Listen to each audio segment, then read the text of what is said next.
Adventures of Sherlock Holmes. Adventure 5. The 5 Orange Pips. When I glance over my notes and records of the Sherlock Holmes cases between the years 82 and 90, I am faced by so many which present strange and interesting features that it is no easy matter to know which to choose and which to leave. Some, however, have already gained publicity through the papers, and others have not offered a field for those peculiar qualities which my friend possessed in so high a degree, and which it is the object of these papers to illustrate. Some, too, have baffled his analytical skill, and would be, as narratives, beginnings without an ending, while others have been but partially cleared up, and have their explanations founded rather upon conjecture and surmise than on absolute logical proof, which was so dear to him. There is, however, one of these last which was so remarkable in its details and so startling in its results that I am tempted to give some account of it, in spite of the fact that there are some points in connection with it which have never been, and probably never will be, entirely cleared up. The year 87 furnished us with a long series of cases of greater or less interest, of which I retain the records. Among my headings under this 112 months, I find an account of the adventure of the Paradol Chamber, of the Amateur Mendicant Society, who held a luxurious club in the lower vault of a furniture warehouse, of the facts connected with the loss of the British bark Sophie Anderson, of the singular adventures of the Grice Pattersons in the island of Uffa, and finally of the Camberwell poisoning case. In the latter, as may be remembered, Sherlock Holmes was able, by winding up the dead man's watch, to prove that it had been wound up 2 hours before, and that therefore the deceased had gone to bed within that time, a deduction which was of the greatest importance in clearing up the case. All these I may sketch out at some future date, but none of them present such singular features as the strange train of circumstances which I have now taken up my pen to describe. It was in the latter days of September. The autumn gales had set in with exceptional violence. All day the wind had screamed, the rain had beaten against the windows, so that even here, in the heart of great handmade London, we were forced to raise our minds for the instant from the routine of life, and to recognize the presence of those great elemental forces which shriek at mankind through the bars of his civilization. As evening drew in, the storm grew higher and louder, and the wind cried and sobbed like a child in the chimney. Sherlock Holmes sat moodily at one side of the fireplace, cross-indexing his records of crime, while I, at the other end, was deep in one of Clark Russell's fine sea stories, until the howl of the gale from without seemed to blend with the text, and the splash of the rain to lengthen out into the long swash of the sea waves. My wife was on a visit to her mother's, and for a few days I was a dweller once more in my old quarters at Baker Street. "Why," said I, glancing at my companion, "surely that was the bell. Who could come tonight? Some friend of yours, perhaps?" "Except yourself, I have none," he answered. "I do not encourage visitors." "A client, then?" "If so, it is a serious case. Nothing less would bring a man out on such a day and at such an hour. But I take it that it is more likely to be some friend of the landlady's." Sherlock Holmes was wrong in his conjecture, however, for there came a step in the passage and a tapping at the door. He stretched out his long arm to turn the lamp away from himself and towards the vacant chair upon which a newcomer must sit. The man who entered was young, some 22 at the outside, well-groomed, trimly clad, with something of refinement and delicacy in his bearing. The streaming umbrella which he held in his hand, and his long, shining waterproof, told of the fierce weather through which he had come. He looked about him anxiously in the glare of the lamp, and I could see that his face was pale, and his eyes heavy, like those of a man who is weighed down with some great anxiety. "I owe you an apology," he said, raising his golden pince-nez to his eyes. "I trust that I am not intruding. I fear that I have brought some traces of the storm and rain into your snug little chamber." "Give me your coat and umbrella," said Holmes. "They may rest here on the hook, and they will be dry presently. You have come up from the southwest, I see." "Yes, from Horsham. That clay and chalk mixture which I see upon your toe-caps is quite distinctive." "I have come for advice." "That is easily got." "And help." "That is not always so easy." "I have heard of you, Mr. Holmes. I have heard of you from Major Prendergast, how you saved him in the Tankerville Club scandal." "Ah, of course. He was wrongfully accused of cheating at cards."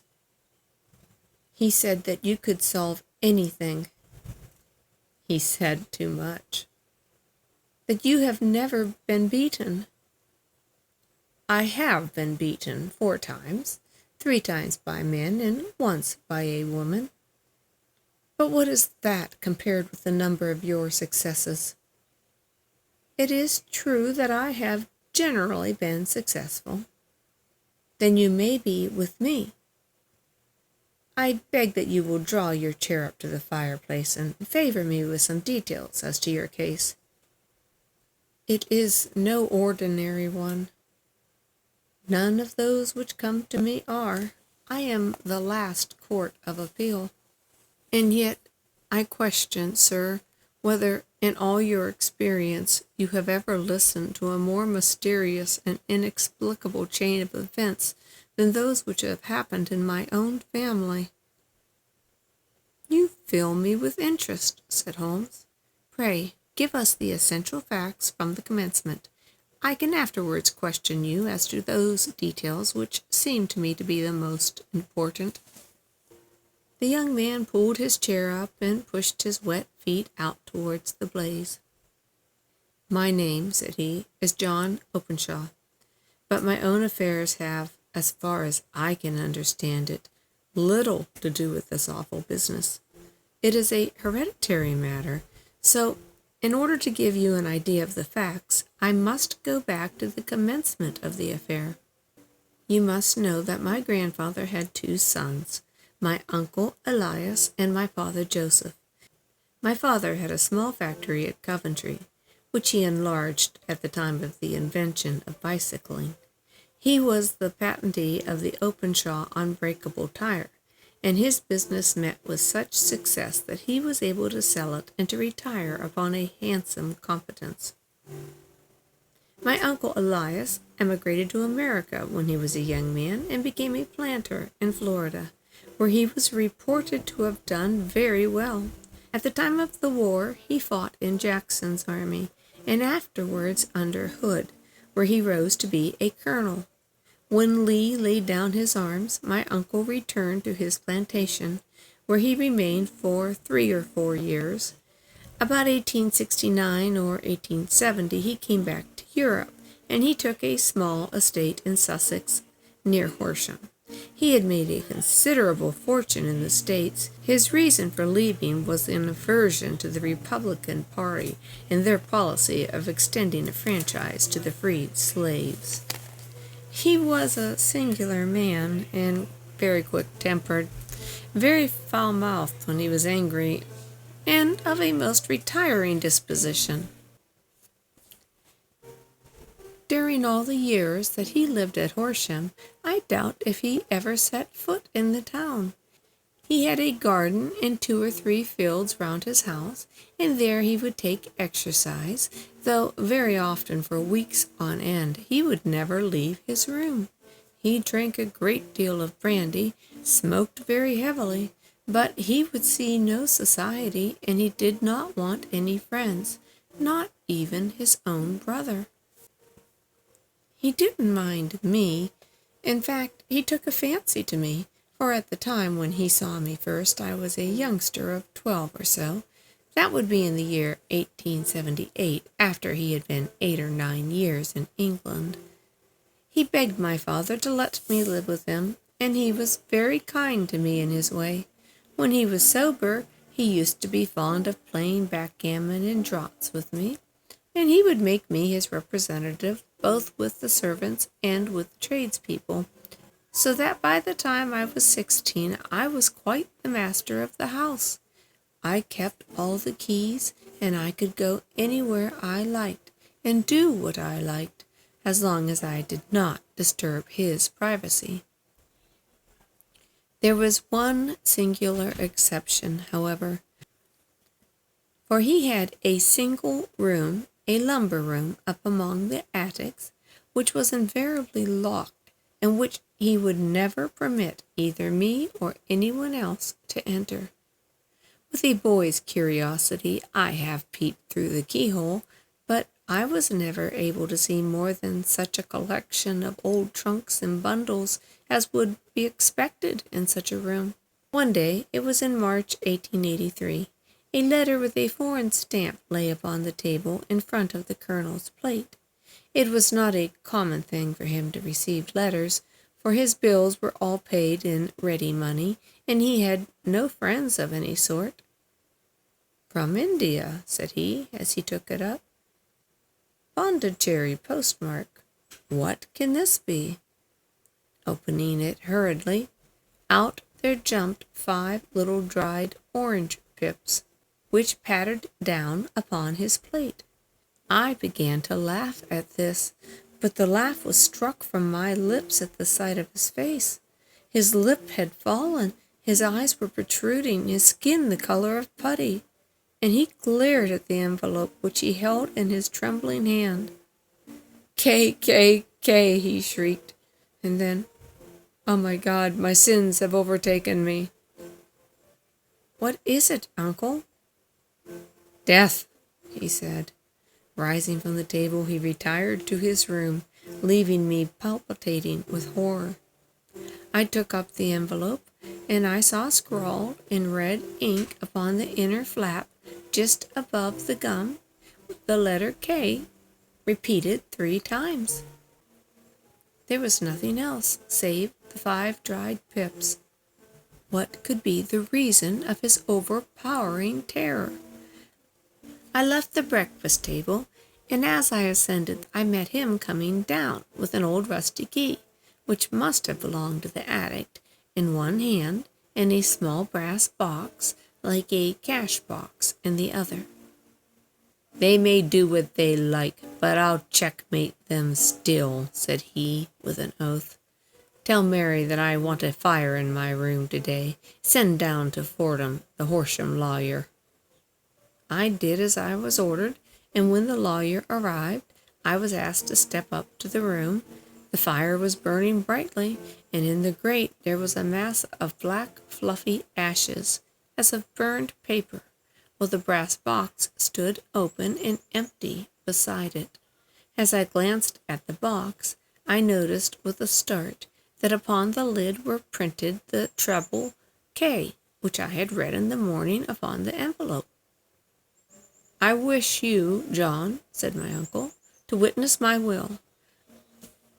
I leave my estate with all its advantages and all its disadvantages to my brother, your father, whence it will, no doubt, descend to you.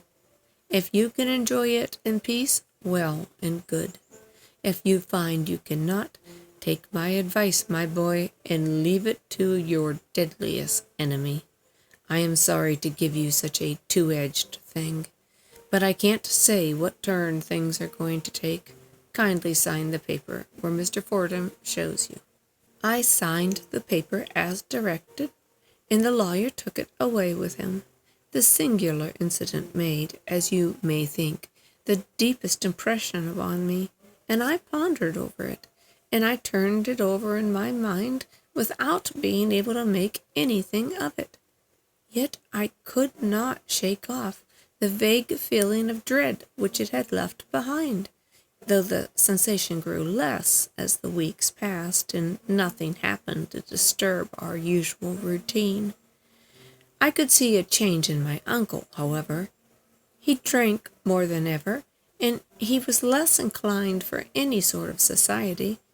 Most of his time he would spend in his room, with the door locked upon the inside.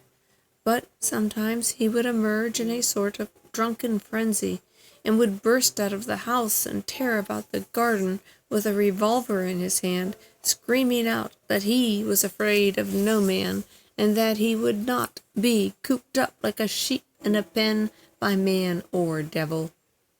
When these fits were over, however, he would rush tumultuously back in at the door and lock and bar it behind him, like a man who can brazen it out no longer against the terror which lies at the roots of his soul.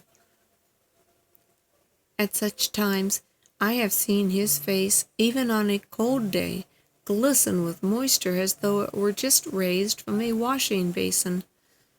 Well, to come to an end of the matter, Mr. Holmes, and not to abuse your patience, there came a night when he made one of these drunken sallies from which he never came back. We found him, when we went to search for him, face downwards in a little green-scummed pool which lay at the foot of the garden. There was no sign of any violence, and the water was but 2 feet deep, so the jury, having regard to his known eccentricity, there was no sign of any violence, and the water was but 2 feet deep, so that the jury, having regard to his known eccentricity, brought in a verdict of suicide. But I, who knew how he winced from the very thought of death, had much ado to persuade myself that he had gone out of his way to meet it. The matter passed, however, and my father entered into possession of the estate and of some 14,000 pounds which lay to his credit at the bank. "One moment," Holmes interposed. "Your statement is, I foresee, one of the most remarkable to which I have ever listened.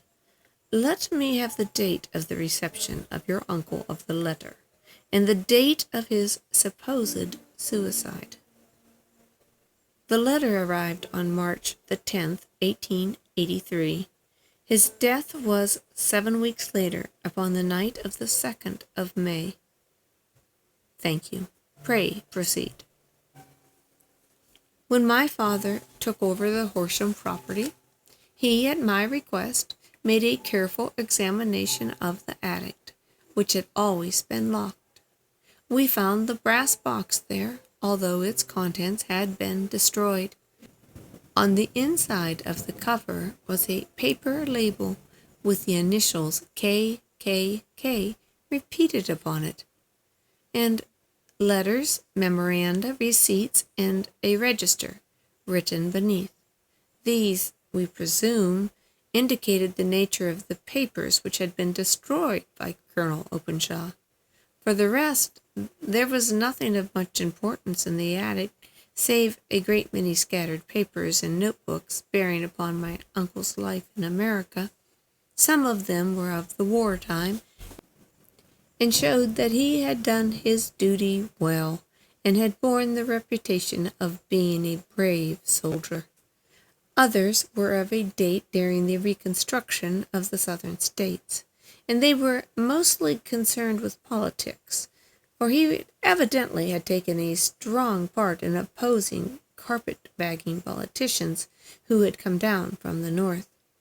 Well, it was the beginning of '84 when my father came to live at Horsham, and all went well as possible for us until the January of '85. On the 4th day after the New Year, I heard my father give a sharp cry of surprise as we sat together at the breakfast table. There he was, sitting with a newly opened envelope in one hand and 5 dried orange pips in the outstretched palm of the other one. He had always laughed at what he called my cock and bull story about the colonel, but he looked very scared and puzzled now that the same thing had come upon himself. "Why, what on earth does this mean, John?" he stammered. My heart had turned to lead. "It is KKK," said I. He looked inside the envelope. "So it is. Here are the very letters. But what is written above them?" "Put the papers on the sundial," I read, peeping over his shoulder. "What papers? What sundial?" "The sundial in the garden. There is no other," said I. "But the papers must be those that Uncle destroyed." "Nonsense," said he, gripping hard at his courage. "We are in a civilized land here, and we can't have tomfoolery of this kind. Where does this thing come from?" "From Dundee," I answered, glancing at the postmark. "It's some preposterous practical joke. What have I to do with sundials and papers? I shall take no notice of such nonsense." "I should certainly speak to the police," I said. "And be laughed at for my pains?"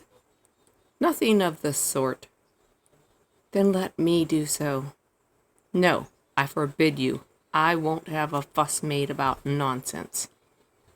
It was in vain to argue with him, for he was a very obstinate man. I went about, however, with a heart which was full of forebodings. On the 3rd day after the coming of the letter, my father went from home to visit an old friend of his, Major Freebody, who is in command of one of the forts upon Portsdown Hill. I was glad that he should go, for it seemed to me that he was further away from danger if he was away from home. In that, however, I was in error. Upon the 2nd day of his absence, I received a telegram from the Major, imploring me to come at once. My father had fallen over one of the deep chalk pits which abound in the neighborhood, and was lying senseless with a shattered skull. I hurried to him, but he passed away without ever having recovered consciousness. He had, as it appears, been returning from Fareham in the twilight, and as the country was unknown to him and the chalk pit unfenced, the jury had no hesitation in bringing in a verdict of death from accidental causes.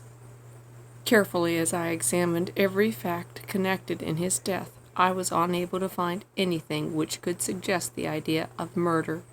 There were no signs of violence, no footmarks, no robbery, no record of strangers having been seen upon the roads. And yet I need not tell you that my mind was far from at ease, and that I was well nigh certain that some foul plot had been woven around him. In this sinister way I came into my inheritance. You will ask me why I did not dispose of it? I answer because I was well convinced that our troubles were in some way dependent upon an incident in my uncle's life, and that the danger would be as pressing in one house as in another. It was in January of '85 that my poor father met his end, and 2 years and 8 months have elapsed since then. During that time I have lived happily at Horsham, and I had begun to hope that this curse had passed from our family, and that it had ended with the last generation. I had begun to take comfort too soon, however. Yesterday morning the blow fell in the very shape in which it had come upon my father. The young man took from his waistcoat a crumpled envelope, and turning to the table, he shook out upon it 5 little dried orange pips. "This is the envelope," he continued. "The postmark is London, the Eastern Division. Within are the very words which were upon my father's last message, KKK. And then put the papers on the sundial." "What have you done?" asked Holmes. "Nothing." "Nothing? To tell the truth, he sank his face into his thin white hands, I have felt helpless. I have felt like one of those poor rabbits when a snake is writhing towards it. I seem to be in the grasp of some resistless, inexorable evil which no foresight and no precautions can guard against. Tut, tut, cried Sherlock Holmes. You must act, man, or you are lost. Nothing but energy can save you. This is no time for despair. I have seen the police. And? They listened to my story with a smile. I am convinced that the inspector has formed the opinion that the letters are practical jokes, and the deaths of my relations were really accidents, as the jury stated, and were not connected with the warnings. Holmes shook his clenched hands in the air. Incredible imbecility, he cried. They have, however, allowed me a policeman who may remain in my house with me. Has he come with you tonight? No, his orders were to stay in the house. Again Holmes raved in the air. Why did you come to me? He asked. And above all, why did you not come at once? I did not know. It was only today that I spoke to Major Prendergast about my trouble, and was advised by him to come to you.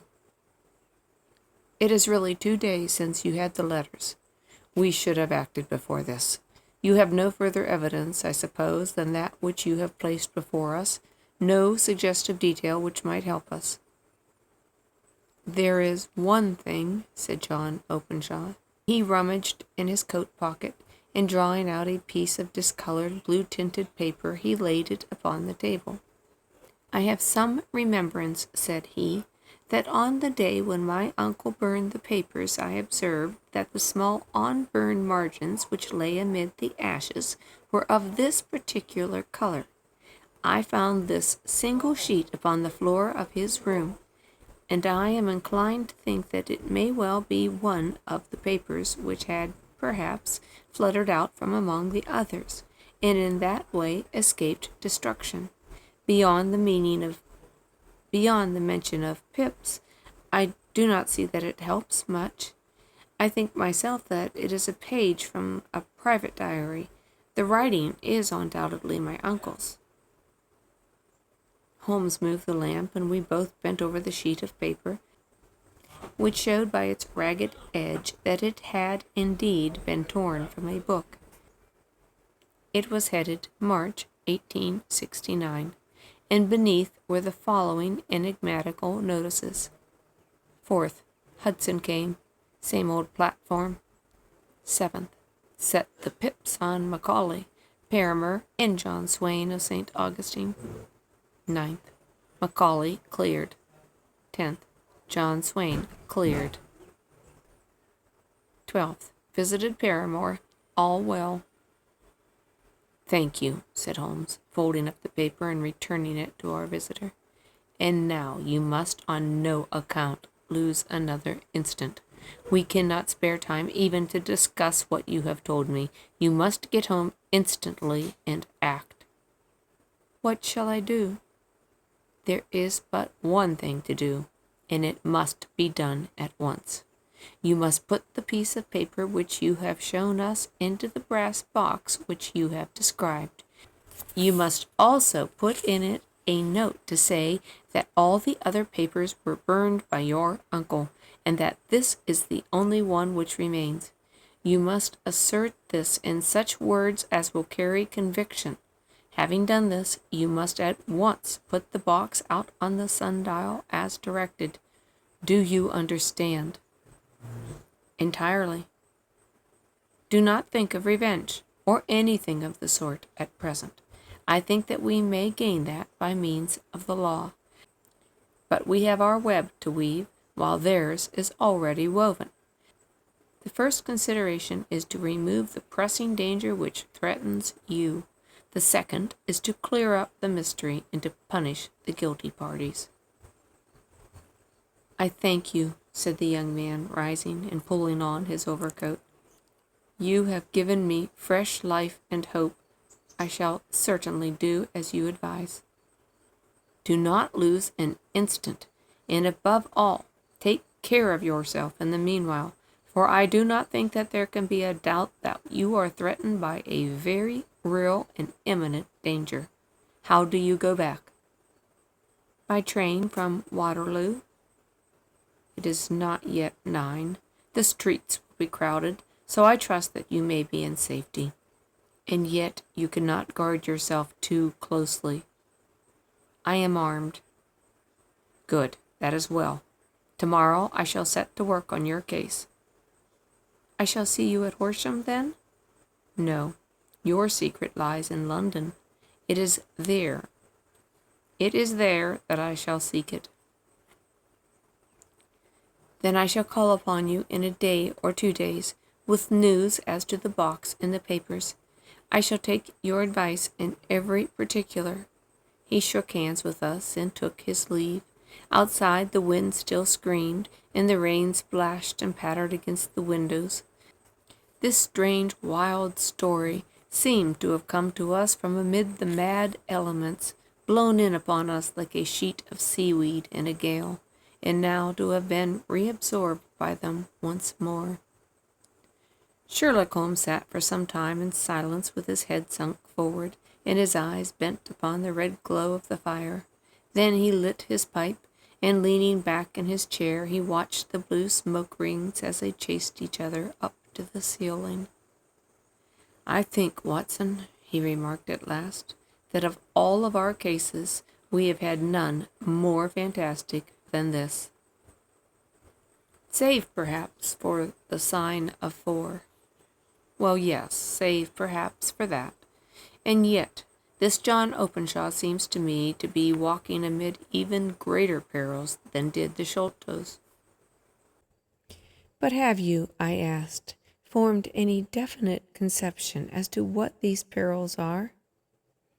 "There can be no question as to their nature," he answered. "Then what are they? Who is this K, and why does he pursue this unhappy family?" Sherlock Holmes closed his eyes and placed his elbows upon the arms of his chair with his fingertips together. "The ideal reasoner," he remarked, "would, when he has once been shown a single fact in all of its bearings, deduce from it not only all the chain of events which led up to it, but also all the results which would follow from it. As Cuvier could correctly describe a whole animal by the contemplation of a single bone, so the observer who has thoroughly understood one link in a series of incidents should be able to accurately state all the other ones, both before and after. We have not yet grasped the results which reason alone can attain to. Problems may be solved in this study which have baffled all those who have sought a solution by the aid of their senses. To carry the art, however, to its highest pitch, it is necessary that the reasoner should be able to utilize all the facts which have come to his knowledge, and this in itself implies, as you will readily see, a possession of all knowledge which, even in these days of free education and encyclopedias, it is a somewhat rare accomplishment. It is not so impossible, however, that a man should possess all knowledge which is likely to be useful to him in his work, and this I have endeavored in my case to do.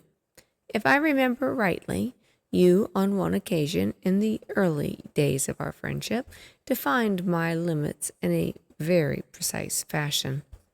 "Yes," I answered, laughing. "It was a singular document. Philosophy, astronomy, and politics were marked at 0, I remember. Botany variable, geology profound as regards the mud stains from any region within 50 miles of town, chemistry eccentric, anatomy unsystematic, sensational literature and crime records unique, violin player, boxer, swordsman, lawyer, and self-poisoner by tobacco. Those, I think, were the main points of my analysis." Holmes grinned at the last item. "Well, I say now, as I said then, that a man should keep his little brain attic stocked with all the furniture that he is likely to use, and the rest he can put away in the lumber room of his library, where he can get it if he wants it. Now, for such a case as this one which has been submitted to us tonight, we must certainly muster all of our resources. Kindly hand me down the letter K of the American Encyclopedia, which stands upon the shelf beside you. Thank you. Now let us consider the situation and see what may be deduced from it.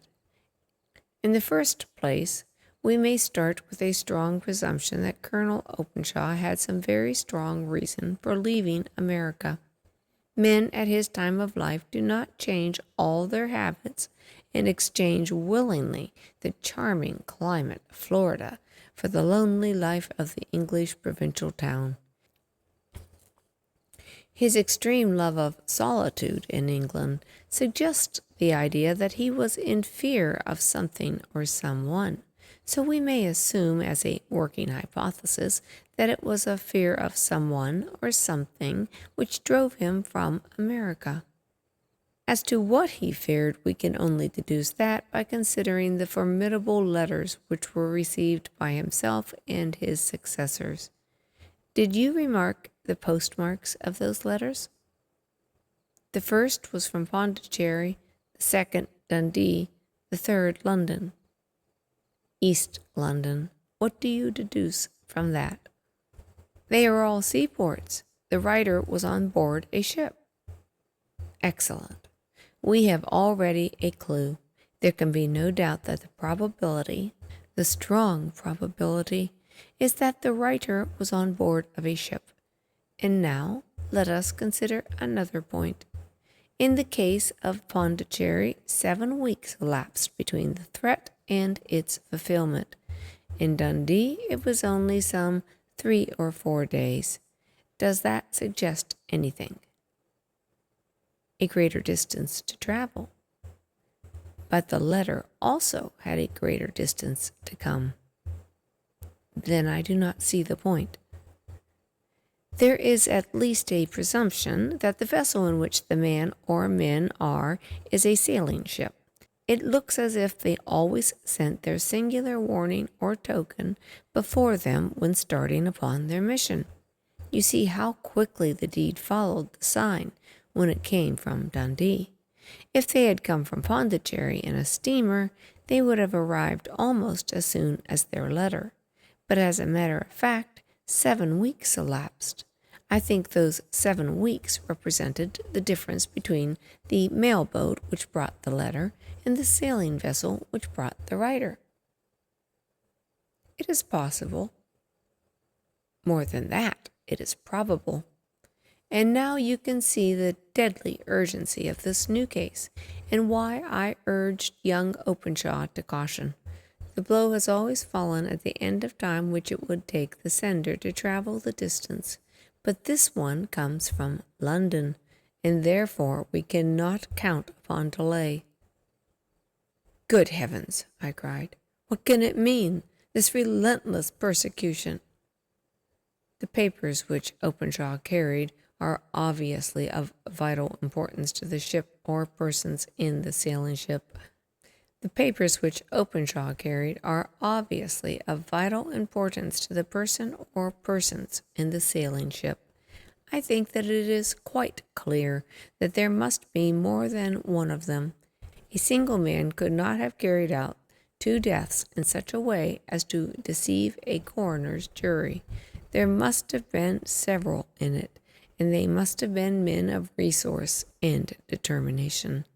Their papers they meant to have, be the holder of them who it may. In this way you see KKK ceases to be the initials of an individual and becomes the badge of a society. But what society? Have you never, said Sherlock Holmes, bending forward and sinking his voice, have you never heard of the Ku Klux Klan? I never have. Holmes turned over the leaves of the book upon his knee. "Here it is," he said. Ku Klux Klan, a name derived from a fanciful resemblance to the sound produced by the cocking of a rifle. This terrible secret society was formed by some ex-Confederate soldiers in the Southern states after the Civil War, and it rapidly formed local branches in different parts of the country, notably in Tennessee, Louisiana, Carolina, Georgia, and Florida. Its power was used for political purposes, principally for the terrorizing of the newly freed slaves and the murdering or driving from the country of those who were opposed to its views. Its outrages were usually preceded by a warning sent to the marked man in some fantastic but generally recognized shape. A sprig of oak leaves in some parts, melon seeds or orange pips in others. On receiving this, the victim might either openly abjure his former views or might fly from the country. If he braved the matter out, death would unfailingly come upon him, and usually in some strange and unforeseen manner. So perfect was the organization of the society, so systematic its methods, that there is hardly a case upon record where any man succeeded in braving it with impunity, or in which any of its outrages were traced home to the perpetrators. For some years the organization flourished in spite of the effort of the United States government and of the better classes of the community in the South.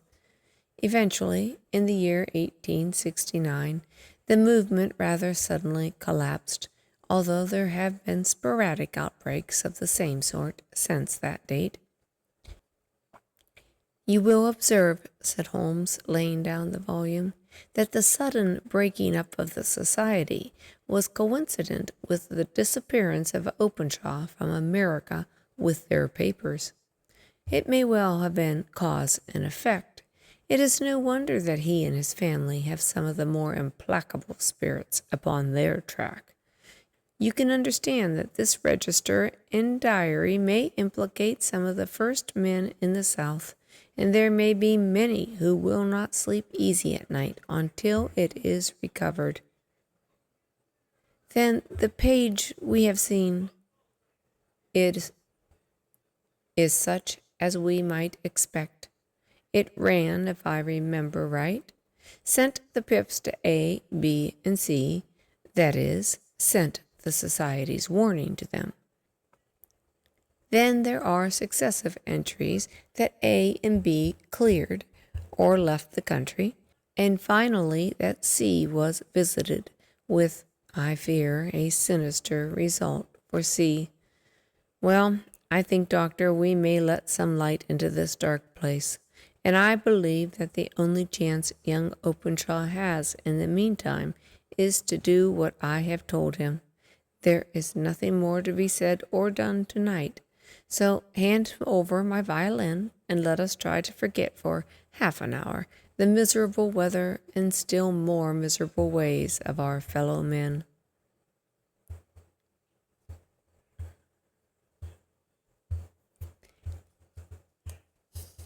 It had cleared in the morning, and the sun was shining with a subdued brightness through the dim veil which hangs over the great city.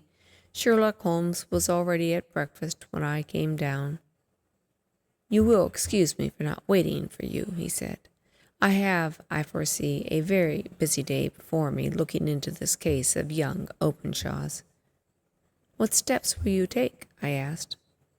"It will very much depend upon the results of my first inquiries. I may have to go down to Horsham after all." "You will not go there first?" "No, I shall commence with the city.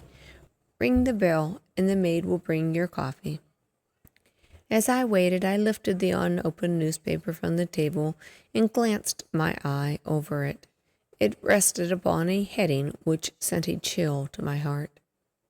"Holmes," I cried, "you are too late." "Ah," said he, laying down his cup. "I feared as much. How was it done?" He spoke calmly, but I could see he was deeply moved. My eye caught the name of Openshaw in the heading, Tragedy near Waterloo Bridge. Here is the account. Between 9 and 10 last night, Police Constable Cook of H Division, on duty near Waterloo Bridge, heard a cry for help and a splash in the water. The night, however, was extremely dark and stormy, so that in spite of the help of several passer-bys, it was quite impossible to effect a rescue. The alarm, however, was given, and by the aid of the water police, the body was eventually recovered. It proved to be that of a young gentleman whose name, as it appears from an envelope which was found in his pocket, was John Openshaw, whose residence is near Horsham. It is conjectured that he may have been hurrying down to catch the last train from Waterloo Station, and in his haste in the extreme darkness, he missed his path and walked over the edge of one of the small landing places for river steamboats. The body exhibited no traces of violence. There can be no doubt that the deceased had been the victim of an unfortunate accident, which should have the effect of calling the attention of the authorities to the condition of the riverside landing stages. We sat in silence for some minutes, Holmes more depressed and shaken than I'd ever seen him. "That hurts my pride, Watson," he said at last. "It is a petty feeling, no doubt, but it hurts my pride. It becomes a personal matter with me now, and if God sends me health, I shall set my hand upon this gang. That he should come to me for help, and that I should send him away to his death." He sprang from his chair and paced about the room in an uncontrollable agitation, with a flush upon his sallow cheeks and a nervous clasping and unclasping of his long, thin hands. "They must be cunning devils," he exclaimed at last. "How could they have decoyed him down there? The embankment is not on the direct line to the station. The bridge, no doubt, was too crowded on such a night for their purpose. Well, Watson, we shall see who will win in the long run. I am going out now." "To the police?" "No, I shall be my own police. When I have spun my web, they may take the flies, but not before." All day I was engaged in my professional work. It was late in the evening before I returned to Baker Street. Sherlock Holmes had not yet come back. It was nearly 10 o'clock before he entered, looking pale and worn. He walked up to the sideboard, and tearing a piece from the loaf, he devoured it voraciously, washing it down with a long draught of water. "You are hungry," I remarked. "Starving. It had escaped my memory. I have had nothing since breakfast." "Nothing?" "Not a bite. I had no time to think of it." "And how have you succeeded?" "Well." "You have a clue?" "I have them in the hollow of my hand. Young Openshaw shall not long remain unavenged. Why, Watson, let us put their own devilish trademark upon them. It is well thought of." "What do you mean?" He took an orange from the cupboard. Tearing it to pieces, he squeezed out the pips upon the table. On these he took 5, and he thrust them into an envelope. On the inside of the flap he wrote S.H. for J.O. Then he sealed it and addressed it to Captain James Calhoun, Bark Lone Star, Savannah, Georgia. "That will await him when he enters port," he said, chuckling. "It may give him a sleepless night. He will find it as sure a precursor of his fate as Openshaw did before him." "And who is this Captain Calhoun?" "The leader of the gang. I shall have the others, but he first." "How did you trace it?" He took a large sheet of paper from his pocket, all covered with dates and names. "I have spent the whole day," said he, "going over Lloyd's registers in the files of the old papers, following the future career of every vessel which touched at Pondicherry in January and February of '83. There were 36 ships of fair tonnage which were reported there during those months. Of these, one, the Lone Star, instantly attracted my attention, since, although it was reported of having cleared from London, the name is that which is given one of the states of the Union. Texas, I think. I was not and am not sure which, but I knew the ship must have an American origin. What then? I searched the Dundee records, and when I found that the bark Lone Star was there in January of '85, my suspicion became certainty. I then inquired as to the vessels which lay at present in the port of London. Yes, the Lone Star had arrived here last week. I went down to the Albert dock, and I found that she had been taken down the river by the early tide this morning, homeward bound to Savannah. I wired to Gravesend and learned that she had passed some time ago, and as the wind is easterly, I have no doubt that she is now past the Goodwins and not very far from the Isle of Wight. I have no doubt that she is now past the Goodwins and not very far from the Isle of Wight. And not very far from the Isle of Wight. What will you do then? Oh, I have my hand upon him. He and the two mates are, as I learn, the only native-born Americans in the ship. The others are Finns and Germans. I know also they were all three away from the ship last night. I had it from the stevedore who has been loading their cargo. By the time that their sailing ship reaches Savannah, the mailboat will have carried this letter, and the cable will have informed the police of Savannah that these three gentlemen are badly wanted here upon a charge of murder.